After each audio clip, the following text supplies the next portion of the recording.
पूजा पाठ करे खातिर रह तैयारी, आवत बानी मैया जी हमनी दुआरी। पूजा पाठ करे खातिर रह तैयारी, आवत बानी मैया जी हमनी दुआरी। सबे माथे लगा के चंदन, अरे मैया जी के कर अभिनंदन हो, मैया जी के कर अभिनंदन।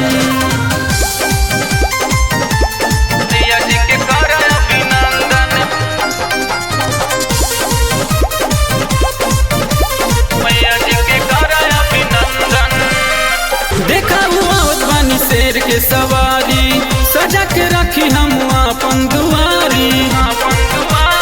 ए माई देखा हुआ होतानी शेर के सवारी सजा के रखी हम अपन दुआरी।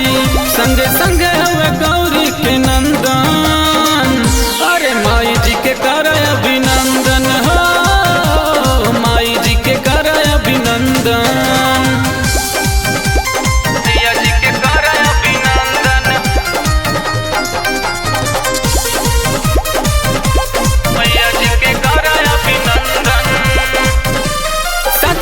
लिखले हो भैया सभाजित, 9 दिन पूजा माई हमनी के बाजिद। ए माई सच बत लिखले हो भैया सभाजित, 9 दिन पूजा माई हमनी के बाजिद।